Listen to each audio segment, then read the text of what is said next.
et la gestion des connaissances. Alors, j'ai utilisé ce graphique pour vous aider à mieux comprendre la gestion des connaissances.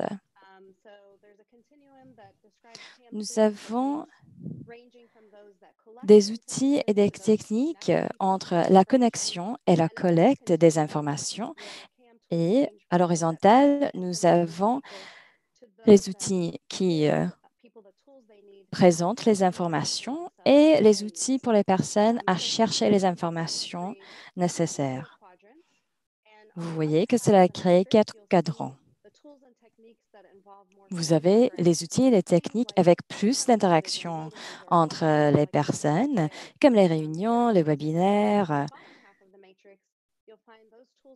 Et au fond, vous allez trouver les techniques et les outils qui sont bien pour capter les connaissances codifiables que vous pouvez partager avec beaucoup de personnes.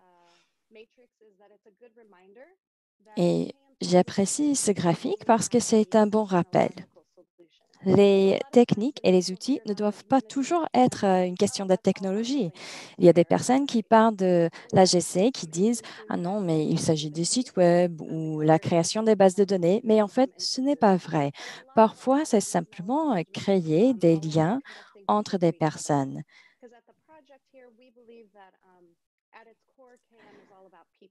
Avec Knowledge Success, nous croyons que toujours l'AGC ou les personnes sont au cœur de l'AGC. Et ce qui est important sont les interactions entre les personnes. Prochaine diapositive.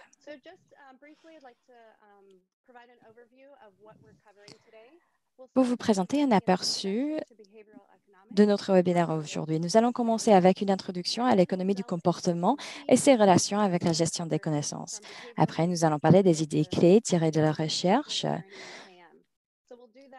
en travaillant avec les professionnels de la PFSR. Nous allons parler des méthodes de recherche et après des résultats relatifs aux obstacles et aux opportunités pour les professionnels de la PFSR.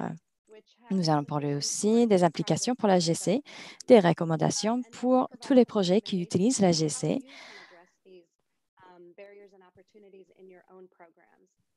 et comment vous pouvez utiliser ces résultats pour vos programmes. Et enfin, nous allons répondre aux questions. Vous pouvez utiliser la colonne chat pour poser des questions pendant à n'importe quel moment de ce webinaire. Prochaine diapositive. J'aimerais vous présenter nos intervenants aujourd'hui. Comme j'ai dit, je m'appelle Roeda Selem, je suis principale chargée des programmes au Centre de communication, des programmes de communication à Johns Hopkins. Je travaille ici dans la région de Baltimore-Washington. Nous avons aussi Sarah Upwood, qui est associée principale du Busara Center for Behavioral Economics. Elle nous joint du Kenya. Nous avons aussi Salim Kombo, qui nous joint de la Tanzanie. Il est associé. Et nous avons Anne Ballard-Serra, qui est chargée de programme au Centre de programme de communication à Johns Hopkins. Elle est aussi ici à Baltimore. Cela dit, je donne la parole à ma collègue Sarah qui va vous donner une introduction à l'économie du comportement. Sarah. Merci, Roeda. Comme Roeda a dit, je vais présenter une explication de l'économie du comportement.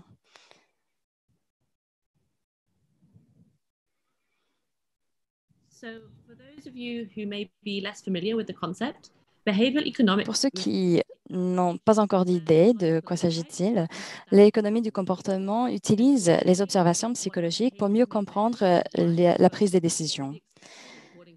Nous essayons d'expliquer pourquoi ces décisions sont différentes de ce que nous allons penser avec la conception économique traditionnelle. Cette conception pense que les êtres humains prennent des décisions pour maximiser l'utilité. Mais l'économie du comportement reconnaît que ce n'est pas si simple et que le comportement des personnes est influencé par plusieurs facteurs, l'environnement, nos motivations, ce que font nos pairs, ou même simplement notre capacité limitée à analyser et se rappeler des informations. Avec cette optique, nous pouvons mieux élaborer, nous pouvons mieux comprendre le comportement humain et concevoir des interventions. Quelques précisions de la terminologie. L'économie du comportement fait partie des sciences du comportement. Des concepts de la BE ou l'économie du comportement viennent des sciences du comportement. Nous allons parler aussi des mécanismes de l'économie du comportement. Ce sont des variables qui peuvent nous aider à mieux comprendre et expliquer les comportements. So how does this all relate to knowledge management? So as Rueda mentioned at the start, quelles sont les relations avec l'économie du comportement? Nous voyons que le processus de l'AGC sont une série des comportements interliés. La recherche, l'identification et l'acquisition des connaissances, le partage de ces connaissances avec les autres et l'application de ces connaissances. L'ABE est un outil utile pour examiner l'AGC. Nous avons peut-être les meilleures intentions, mais nous ne réussissons pas toujours. Nous avons le processus de chercher les pratiques exemplaires. Alors, la réponse logique serait de faire des recherches exhaustives et après développer nos programmes selon nos résultats. Mais ce n'est pas toujours le cas. Nous avons nos ressources préférées. Ou peut-être nous trouvons un article qui paraît pertinent, mais après, nous nous rendons compte du fait qu'il faut avoir un nom d'utilisateur et un mot de passe pour vraiment regarder cet article. Ou peut-être nous n'avons pas le temps ni l'énergie pour faire une recherche exhaustive. Alors, nous avons ces déviations du comportement logique à tout niveau. Si nous comprenons ou si nous pouvons identifier ces mécanismes du comportement, après, nous pouvons les utiliser pour travailler avec des professionnels de la PFSR. Aujourd'hui, nous allons parler de nos résultats de ces recherches.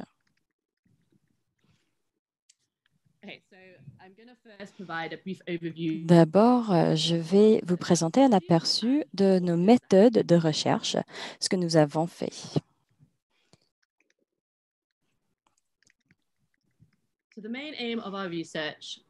Alors, notre objectif principal était de mieux comprendre les relations, l'expérience quotidienne de l'AGC par les professionnels de la PFSR, les obstacles et défis actuels à l'AGC. Quand les professionnels cherchent les solutions, par exemple. Et enfin, pour essayer d'améliorer les solutions actuelles pour l'AGC et pour aider les professionnels à mieux comprendre les solutions.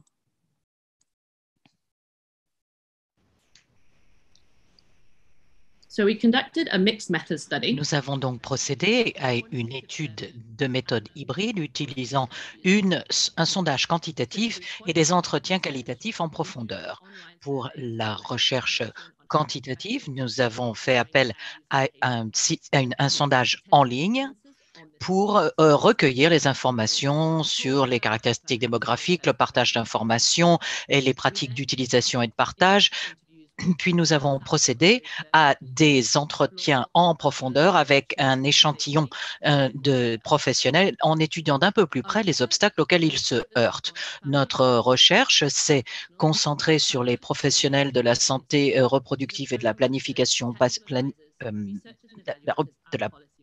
familiale, les chargés de programme, les conseillers techniques, les chercheurs, les évaluateurs, les décideurs politiques qui fournissent les informations. Les autres n'ont pas été saisis dans la recherche. Nous avons recruté des professionnels pour la recherche quantitative comme qualitative par le biais d'organisations partenaires qui connaissaient le projet de Knowledge Success. Comme vous le voyez sur le diagramme, nous avons eu des informations venant du monde entier, mais une grande proportion, plus de 71%, venaient de l'Afrique.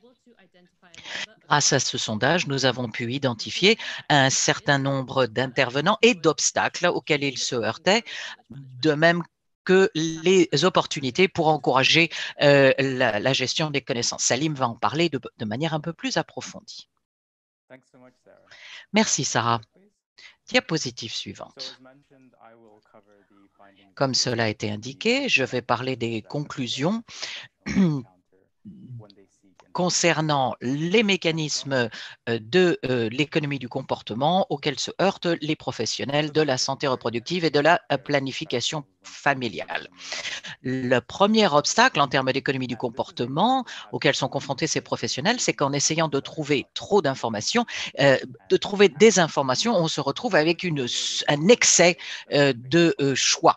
Et c'est un obstacle fréquent, trop de choix pour parvenir aux résultats recherchés, ce qui fait que quelquefois on avait des résultats qui n'étaient pas souhaités. Par exemple, le déplaisir ou la lassitude. Il a fallu aborder des formats un peu plus applicables sur les différentes plateformes. Les conseillers techniques et chargés de projet ont indiqué que l'information est répartie sur trop de plateformes. Elle est éparpillée, ce qui fait que l'on doit choisir pour déterminer où se rendre pour trouver l'information et quelle source d'information utiliser. Les chargés de programme ont indiqué que cela finissait par être leur responsabilité que de développer leur propre liste de sources de confiance.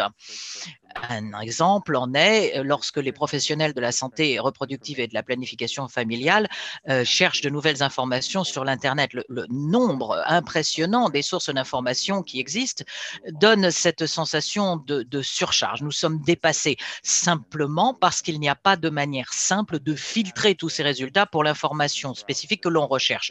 Le résultat peut être une paralysie décisionnelle et une frustration vis-à-vis du processus.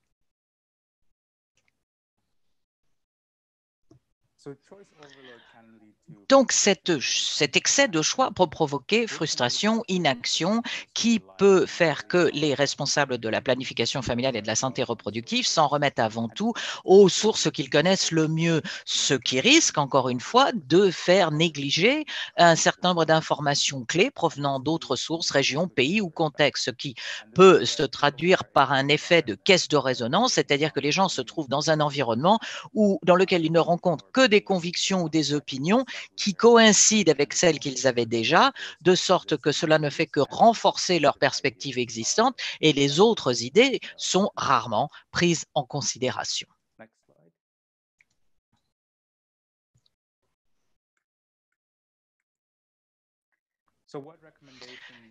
Quelles sont les recommandations que nous avons formulées pour surmonter cet excès de choix? Une solution évidente à ce problème consiste à créer des bases de données centralisées pour les informations lorsque cela est approprié, mais ce n'est pas toujours possible, en particulier dans la mesure où il y a un grand nombre d'organisations et de projets qui travaillent dans le secteur de la planification familiale et de la santé reproductive.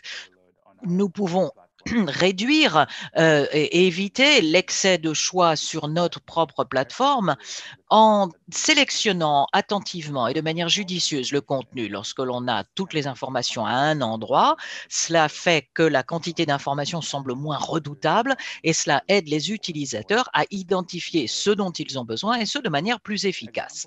Au nombre des exemples, il peut y avoir des pages thématiques, des brochures avec les 3 à 5 choses les plus importantes à rechercher plutôt qu'une longue liste d'éléments que l'utilisateur doit pointer peu à peu. Nous pouvons également faciliter le travail des moteurs de recherche lorsqu'ils essaient de trouver les informations pertinentes en utilisant des techniques d'optimisation des moteurs de recherche qui peuvent se présenter sous différentes formes. Par exemple, on peut ajouter le mot-clé principal dès le début du contenu, ou l'on utilise le mot-clé dans le titre de la page ou l'adresse du site. Autre option, optimisation de nos images pour les techniques d'optimisation des moteurs de recherche, par exemple en utilisant des noms de fichiers descriptifs, ce qui peut être fait en donnant à une image un nom contenant le mot-clé, ou nous assurer que le mot-clé est dans la description du nom ou du titre des images également. Ou bien, au lieu d'utiliser des termes de recherche pour trouver l'information, on peut utiliser des méthodologies de recherche novatrices qui utilisent des éléments visuels, des icônes, des images, pour aider les utilisateurs à détecter l'information dont ils ont besoin, ce qui peut permettre de résoudre le problème de l'excès de choix. En bas de la diapositive, vous voyez deux exemples de notre travail du passé sur la Zika qui utilise des icônes et des images pour aider les gens à trouver leur chemin plus facilement vers les contenus qui les intéressent. Autre technique, utilisation de filtres de recherche pour aider les utilisateurs à sélectionner de manière plus pointue la liste des ressources pertinentes pour eux. Par exemple, on peut incorporer des éléments où l'on peut choisir ou limiter les résultats en fonction du nom du pays, de la langue, d'un thème particulier qui les intéresse.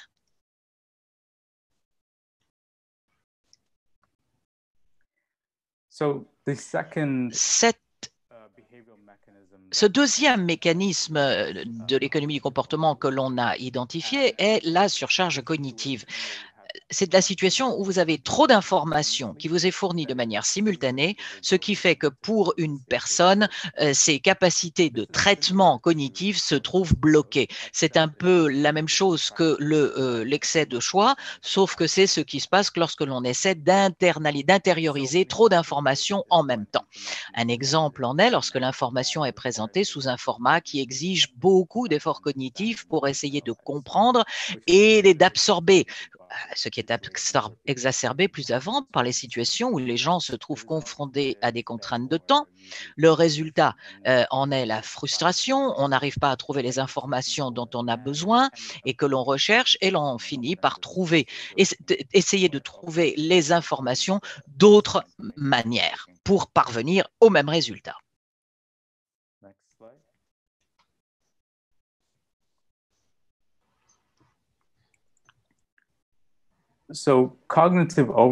La surcharge cognitive est un obstacle dont s'est aperçu qu'il était fréquent pour les chargés de programme, les conseillers techniques et les chercheurs lorsqu'il s'agissait d'analyser l'information et de déterminer quelles étaient les sources qui fournissaient des informations factuelles et quelles étaient celles qui ne le faisaient pas. La surcharge cognitive s'exprime de différentes manières selon les professionnels de la planification familiale et de la santé reproductive. Les chargés de projet, par exemple, signalent qu'ils doivent parcourir toutes les informations qu'ils ont à leur disposition pour trouver des points sur lesquels ils peuvent agir et qui sont pertinents pour leur projet. L'information qu'ils trouvent n'est souvent pas suffisamment spécifique ou adapté au contexte local. Le résultat, c'est que cela limite l'utilité de l'information identifiée. Les conseillers techniques se heurtent à des défis lorsqu'ils essaient de comparer directement les informations provenant de sources différentes. Différentes études utilisent souvent différentes méthodologies. Lorsque l'on essaie de résumer les conclusions pour fournir des recommandations claires sur lesquelles on peut agir, cela devient très compliqué et cela impose un fardeau cognitif extrêmement lourd.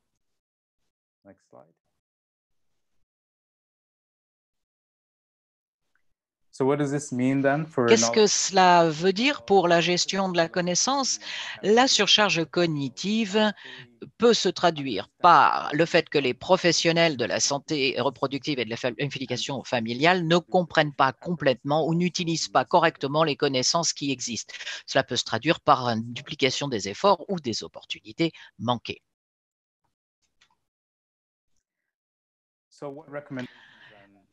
Quelles sont les recommandations que l'on peut formuler? Certaines recommandations pour surmonter la surcharge cognitive incluent la mise en place de formats standards, ce qui permet aux utilisateurs de parcourir rapidement le formulaire pour trouver les informations clés dont ils ont besoin et de préparer les informations sous un format actif en utilisant des termes simples et une navigation facile. Par exemple, l'introduction type, méthode, résultat et discussion, ou IMRAD, qui est le format des articles de journaux, aide à éviter la surcharge cognitive. C'est une structure connue des lecteurs qui savent où trouver dans la section de l'article ce qu'ils veulent au lieu de devoir tout parcourir en détail pour trouver l'information qu'ils recherchent.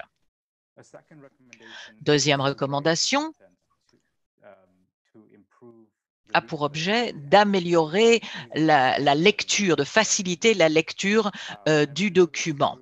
Comment peut-on le faire? Eh bien, en utilisant des techniques relativement simples. Tout d'abord, en étant bref et concis dans le langage que nous utilisons, en évitant l'emploi de jargon, en utilisant des supports visuels, des textes, des listes, des titres, des techniques de formatage comme les caractères en italique ou en caractères gras, lorsque cela est utile.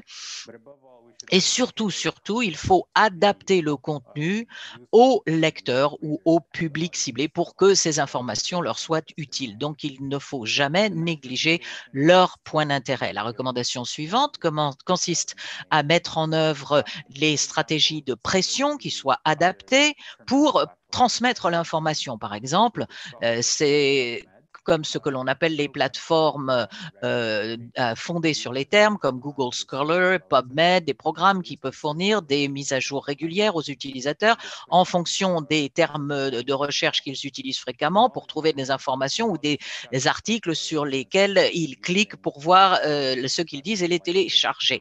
Donc, Knowledge Success utilise à l'heure actuelle un grand nombre de technologies et de stratégies de cette nature pour fournir une information adaptée à l'utilisateur en fonction de ses comportements et de ses intérêts. La recommandation suivante est de créer des guides intermédiaires pour noter la fiabilité d'une source. Par exemple, combien de fois est-ce un grand nombre de plateformes indiquent combien de fois l'information ou une ressource a été citée dans d'autres documents, ce qui permet de servir de repère facile pour permettre aux chercheurs de juger si la ressource individuelle en question est acceptée, si c'est une ressource de confiance et d'afficher les résultats comme cela. Il est aussi important de ne pas oublier que les stratégies efficaces de gestion des connaissances utilisent un hybride de techniques et d'outils de gestion des connaissances en ligne et interactifs, souvent face à face,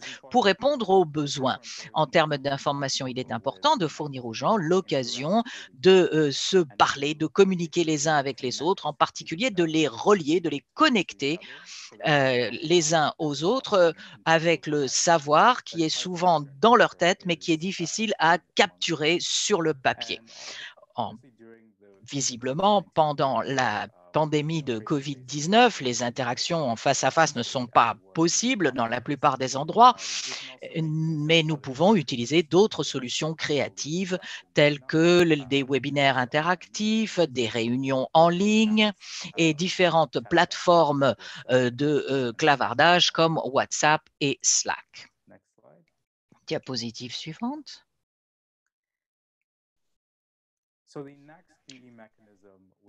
Le mécanisme d'économie du comportement que nous avons identifié ensuite, ce sont les préférences d'apprentissage, la manière dont les gens reçoivent le mieux l'information. C'est important parce que cela influence la manière dont les gens intériorisent les concepts, les comprennent et même agissent en fonction.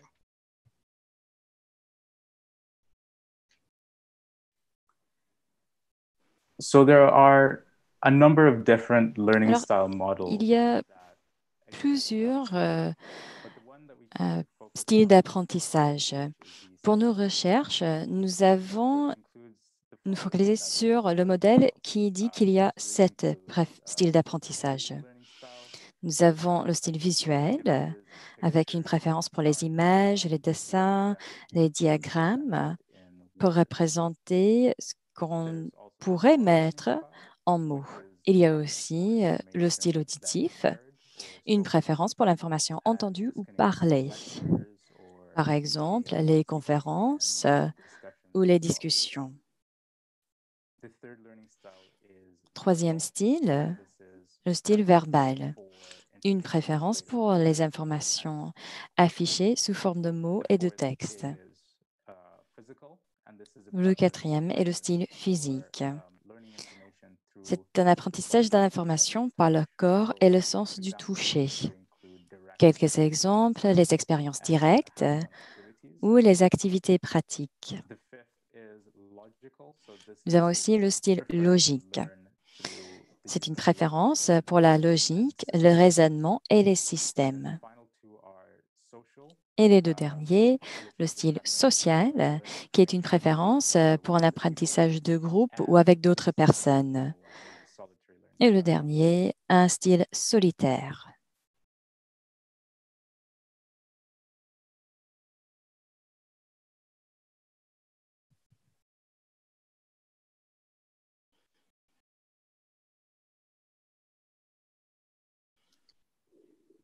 Looks like we may have lost Salam's audio. It looks like he is Je frozen. pense que l'audio de Salem a été coupé.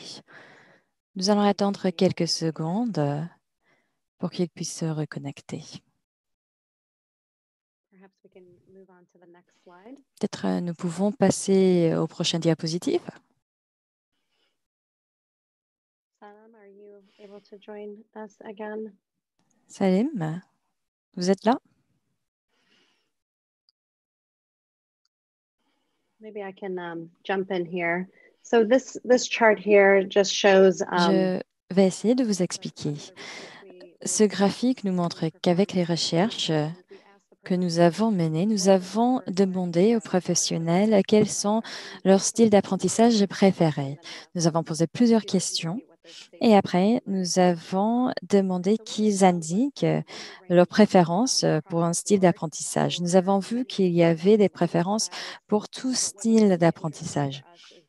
Ce qui était très intéressant pour nous était que beaucoup des informations dans le domaine de la planification familiale utilisent un style verbal. Il y a beaucoup de textes et beaucoup de mots. Mais nous avons vu qu'il y avait des préférences pour d'autres styles d'apprentissage. En fait, la préférence pour ces professionnels était le style auditif. Le style visuel était aussi important à presque 17% des professionnels qui ont dit que c'était leur préférence. Nous savons qu'il est important de créer du contenu en utilisant plusieurs modèles pour répondre aux préférences différentes. Prochaine diapositive. Quelles sont les implications pour la GC? L'essentiel du contenu existant est de nature verbale. Nous avons beaucoup d'articles, par exemple, mais les professionnels préfèrent les formats auditifs et visuels. Lorsque les professionnels ne trouvent pas l'information sous leur format d'apprentissage préféré, cela peut se traduire par un accroissement du temps et de l'énergie parce qu'ils cherchent à avoir des informations selon leur style préféré. Quelles sont nos recommandations? Nous ne pouvons pas répondre aux besoins de chaque personne pour tout le contenu existant, mais nous pouvons créer du contenu sous plusieurs formats. Nous avons des articles traditionnels, mais si vous avez des informations à présenter, peut-être vous pouvez utiliser une série de formats. Les vidéos, par exemple, les infographiques, les podcasts, ce sont des formats qui deviennent de plus en plus populaires. Et vous pouvez aussi créer des expériences interactives pour les personnes. Il est important d'utiliser une combinaison d'outils et de techniques interactives et en ligne. Les personnes qui préfèrent apprendre seules ou des personnes qui préfèrent apprendre dans un environnement plutôt social Dans des moments comme pendant la pandémie où nous ne pouvons pas se voir en présentiel, il faut créer des occasions pour des personnes d'interagir, de poser des questions et d'avoir des réponses des autres personnes. Prochaine diapositive. Et maintenant, je passe la parole à Anne, qui va nous parler d'autres mécanismes de l'économie du comportement. Merci beaucoup, Roeda, et merci d'avoir pris le relais. Bonjour à toutes et à tous. Je vais parler de deux autres mécanismes de l'économie du comportement qui sont liés au partage des informations. Nous avons groupé ces deux mécanismes ensemble parce que ces mécanismes sont liés très étroitement.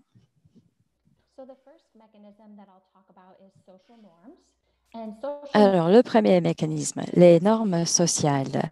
Les normes sociales sont les règles exprimées ou tacites qui créent les attentes comportementales des membres d'un groupe. Vous pouvez tous m'entendre? Vous m'entendez? Oui, nous vous entendons. Il y avait des changements de l'audio, mais ça va. Les normes sociales sont les règles exprimées ou tacites qui créent les attentes comportementales des membres d'un groupe. C'est un mécanisme essentiel pour la gestion des connaissances. Si le partage des informations n'est pas une norme sociale, les personnes ne le feront pas. Mais si l'AGC est une norme sociale, cela devient un comportement attendu pour les professionnels.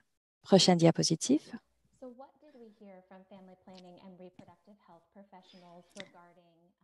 Ce qu'ont dit les professionnels de la PFSR sur le partage des informations et les normes sociales.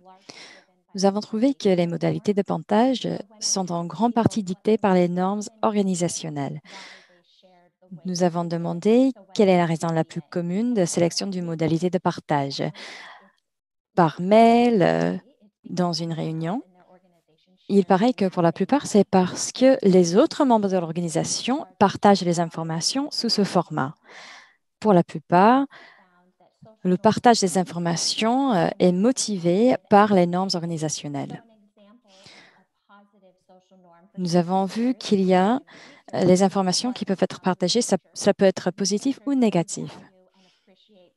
Les chercheurs apprécient le processus où il y a l'examination par les pairs parce que les professionnels peuvent partager les informations pendant ce processus. Certains ont exprimé aussi l'inquiétude de perdre un avantage comparatif. Si on partage trop ou si vous donnez trop, les autres peuvent en tirer parti.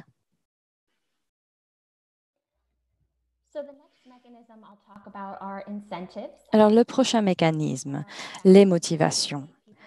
Ce sont les facteurs qui motivent les gens à faire quelque chose. Les motivations peuvent être intrinsèques ou une motivation interne ou extrinsèque, des facteurs extérieurs qui poussent un individu à faire quelque chose.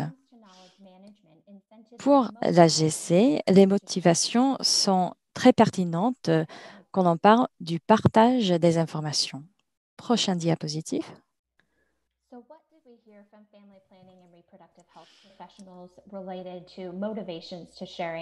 Les professionnels de la PFSR ont dit les choses suivantes. D'abord, le partage des informations est souvent réactif ou motivé par des incitations extérieures. Les professionnels de la PFSR n'ont pas beaucoup de motivation intrinsèque pour partager les informations. Nous avons entendu que pour la plupart, le comportement de partage est réactif. Ce sont des obligations du travail, les exigences de la communauté, où il y a quelqu'un qui demande ce partage. Cela nous suggère qu'il n'y a pas actuellement de motivation intrinsèque. Les personnes ne partagent pas les informations parce qu'ils veulent bien ou parce que les personnes trouvent que c'est une bonne idée, mais parce qu'elles sont obligées de le faire.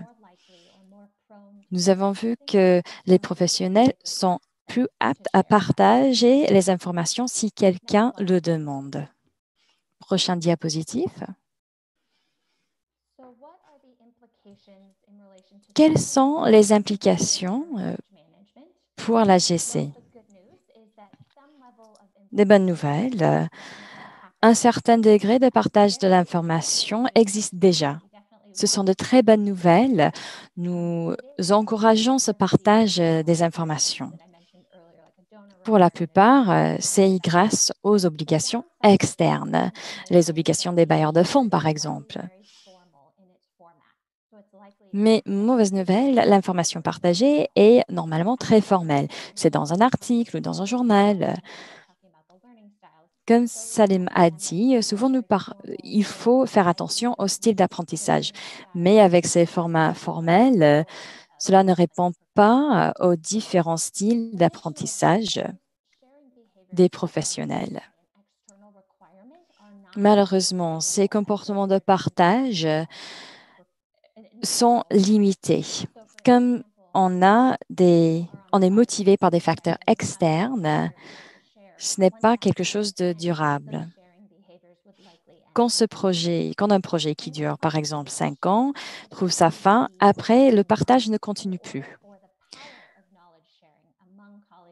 Il faut parler de la puissance du partage entre des professionnels pour vraiment réussir.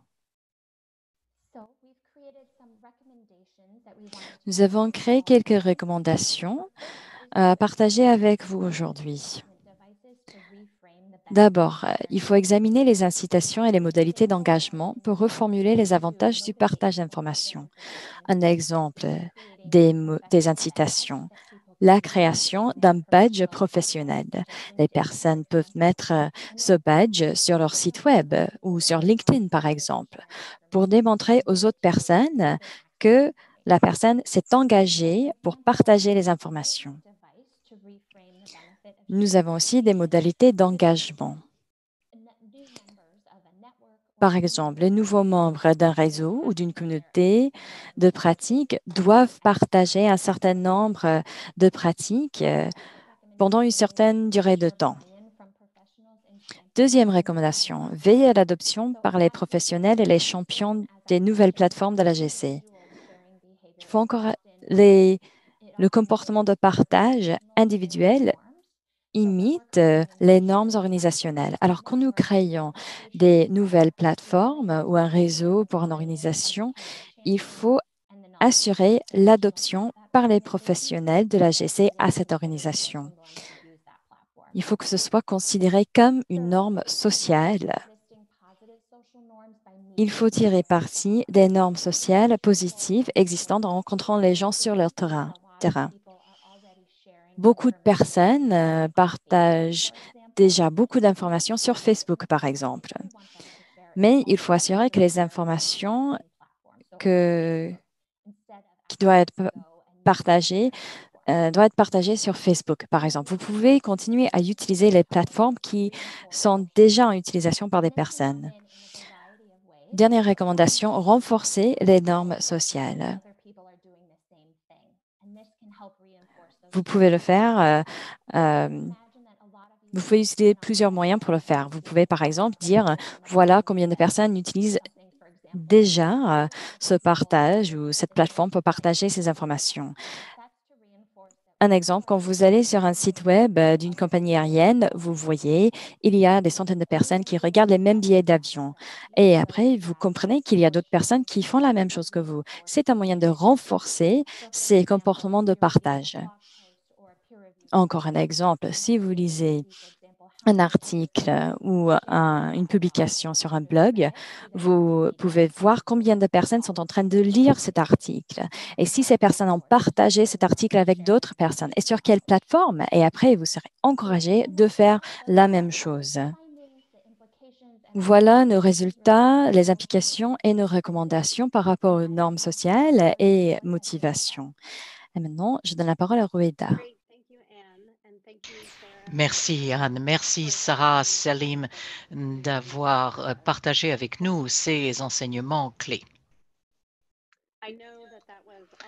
Je sais que cela représente énormément d'informations absorbées en même temps. Je vais donc résumer rapidement les grandes leçons d'aujourd'hui. Aujourd'hui, nous avons appris que les professionnels de la planification familiale et de la santé reproductive pour les solutions de KM doivent réduire les excès de choix, la surcharge cognitive pour que les gens ne soient pas dépassés en ayant trop de choix parmi lesquels opter ou en devant parcourir tout un tas d'informations qui ne sont pas présentées d'une manière facile pour eux à comprendre et à appliquer. Il faut également utiliser différents formats autres que les articles traditionnels et il y a des options dans notre terrain. C'est quelque chose que dans notre domaine, c'est ce que l'on voit de plus en plus. Les gens le comprennent, mais en plus des articles à base textuelle, il est bon d'avoir de nouveaux formats, des vidéos, des images, des supports visuels pour aider ceux qui ont des préférences d'apprentissage différentes à tirer ces enseignements également et à intérioriser ces informations.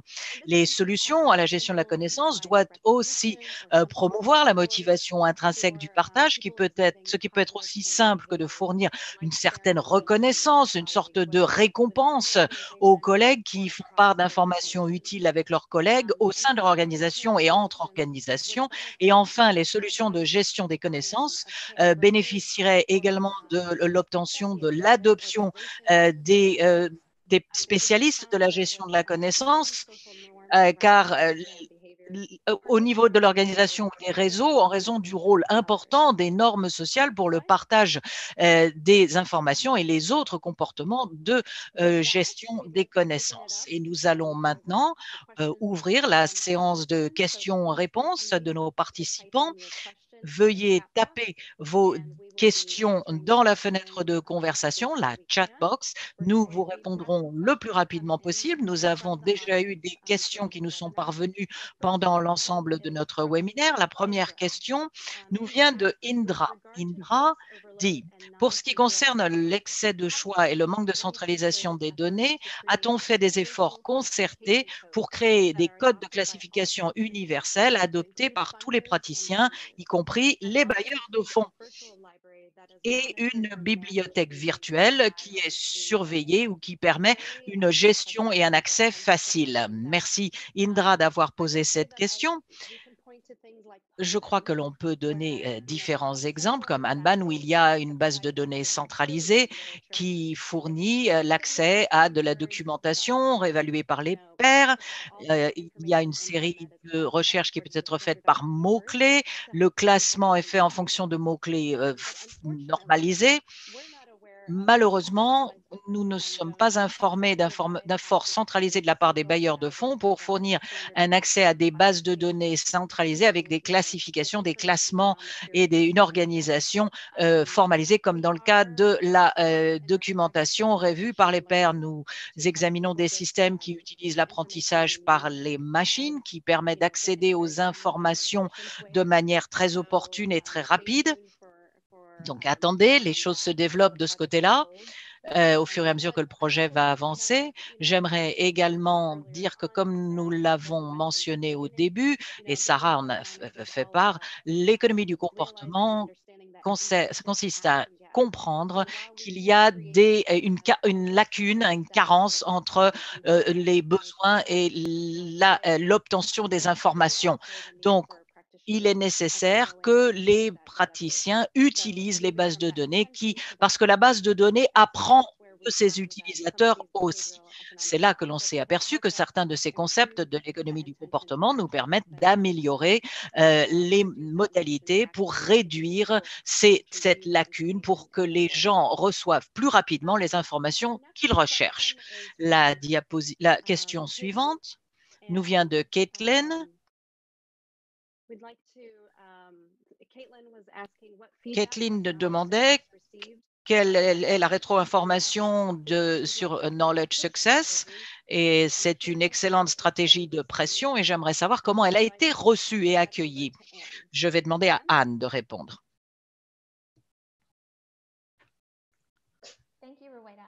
Merci, Rowaida. En fait, je vais demander à Anne Crott, qui est le directeur des communications, de bien vouloir répondre. Bonjour, je m'appelle Anne Crott. Excellente question, Caitlin. merci d'être un de nos abonnés. Nous avons reçu d'excellentes réactions très positives. Pour ceux qui ne le savent pas, That One Thing est une publication hebdomadaire qui est censée vous présenter l'élément principal dont les professionnels du terrain doivent être informés. Les réactions ont été très importantes parce que les gens se sentent très surchargés par toutes ces informations et nous avons en particulier, nous l'avons vu juste après le début de l'épidémie de Covid.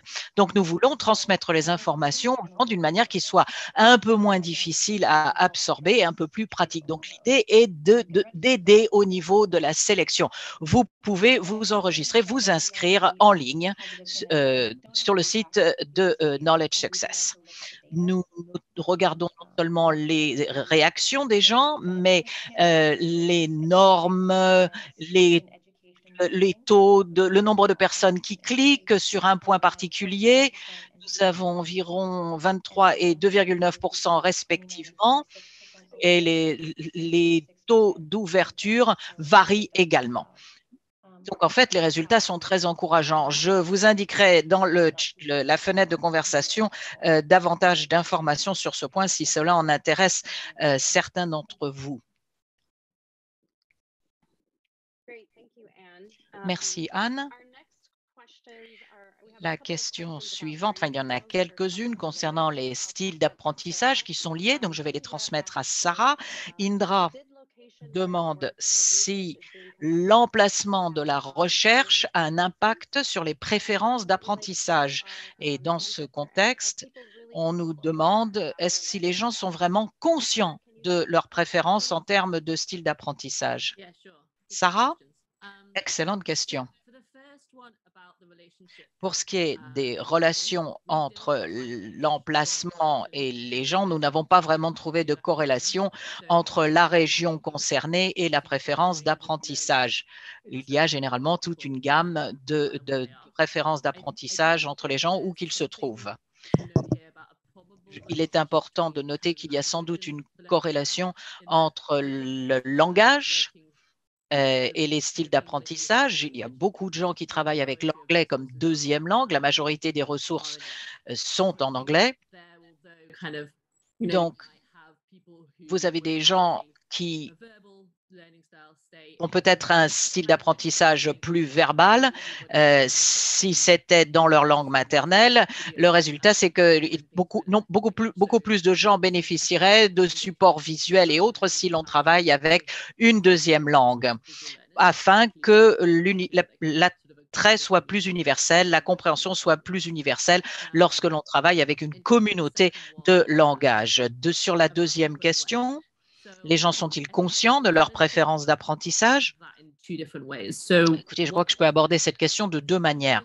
D'une part, certaines des questions consistent à demander aux gens ce qu'ils préfèrent comme style d'apprentissage. Oui, les gens aussi ont des niveaux de conscience différents. Certains ont déjà fait ce genre d'évaluation, donc ils savent un peu ce qu'ils doivent répondre. D'autres, pas forcément. Un grand nombre de questions sont surtout autour des scénarios. On demande aux gens ce qu'ils feraient dans une situation donnée et on leur dit est-ce que vous préféreriez utiliser une vidéo, une image ou un texte pour préparer votre réponse. Donc, ça ne demande donc pas directement aux gens quelle est leur préférence, mais on combine des informations pour le déterminer. Donc, voilà une manière de l'envisager pour ce qui est des styles d'apprentissage. Un autre élément, c'est qu'il y a une différence entre style d'apprentissage et la meilleure manière pour quelqu'un de s'engager ou de travailler avec l'information. Lorsque l'on parle des relations entre gestion des connaissances et style d'apprentissage, il s'agit avant tout de déterminer quelles sont les informations avec lesquelles on préfère travailler. Lorsqu'il y a un partage d'informations, par exemple. Il ne s'agit donc pas vraiment de savoir ce que l'on peut absorber au plan cognitif, mais la manière dont on peut la communiquer. Et c'est, je crois, ce qui va le plus encourager les comportements. C'est lorsque quelqu'un trouve une information qui est dans un style qui fait qu'il peut faire part de cette information dans un style avec lequel il est à l'aise. Et le comportement ultime, c'est celui-là dont nous sommes sans doute le plus conscients, plutôt que de demander à quelqu'un est-ce que vous pouvez assurer un suivi cognitif des informations qu'on vous transmet. Merci, Sarah. Une question maintenant de Indra, de nouveau, qui nous dit, pour ce qui concerne les normes ou le partage des informations, est-ce que l'on peut repenser les facteurs d'incitation et la manière de les aborder, en particulier lorsqu'il y a des questions et des objectifs communs? Salim, vous êtes avec nous. Pardon à tous, j'ai eu une petite coupure de courant et j'ai dû malheureusement vous quitter brièvement. Merci Indra de cette question. Il y a deux manières distinctes dont les normes sociales jouent un rôle dans la reformulation des questions communes, des incitations autour du processus de partage d'informations. Il faut prendre en considération le fait que les motivations de partage d'informations peuvent être, on l'a dit, intrinsèques ou extrinsèques. Les motivations extrinsèques peuvent influencer le partage de l'information et le désir de partager des informations par les gens. La manière dont nous tirons parti de la transmission des messages, c'est en comprenant d'abord ce qu'est l'environnement extrinsèque, quelles sont les normes sociales prévalentes autour du partage de l'information, comment en tirant parti de ces connaissances, on peut aider les gens à être plus conscients de l'importance du partage d'informations. Deuxièmement, les normes sociales influencent les personnes qui partagent l'information. Donc, selon les cultures, on peut avoir des normes où le partage de l'information ou des connaissances est attendu. Dans un grand nombre de régions de l'Afrique,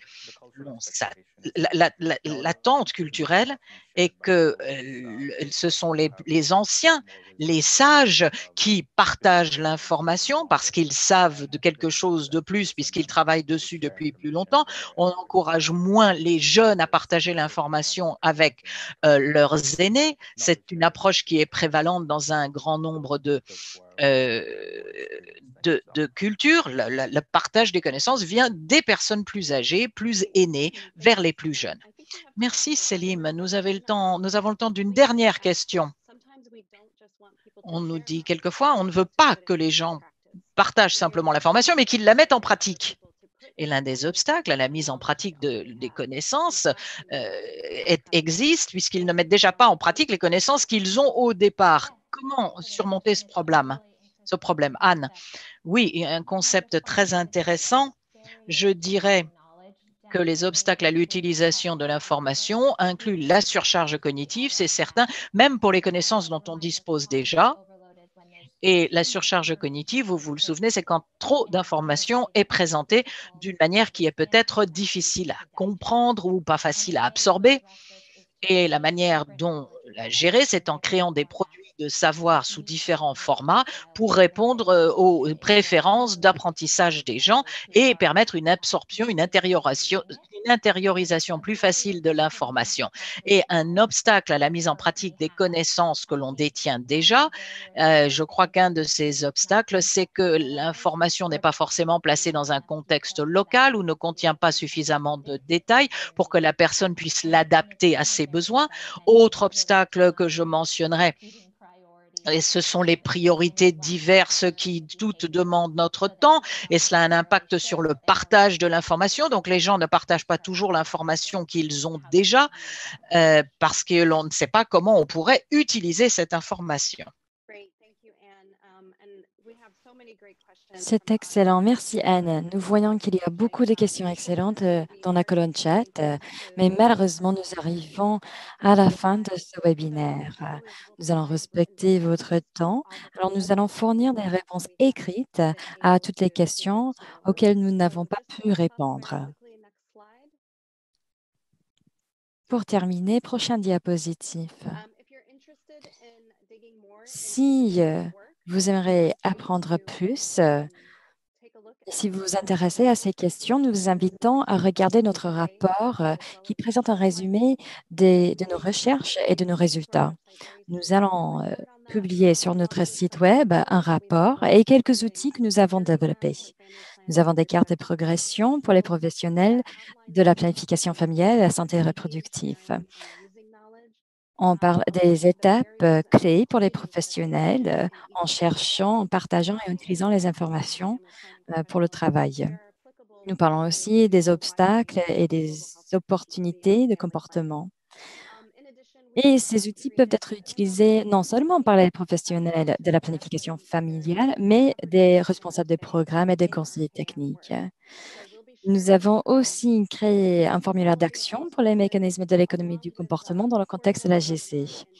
Nous allons envoyer toutes ces ressources ainsi que les diapositives à tous ceux qui ont assisté à ce webinaire et aussi à ceux qui se sont inscrits. Tout cela sera publié aussi sur notre site Web. Prochaine diapositive. Cela dit, nous arrivons à la fin de notre webinaire. Merci beaucoup d'avoir été ici avec nous et merci pour toutes ces questions excellentes. Nous espérons vous revoir bientôt. Passez une bonne journée. Merci.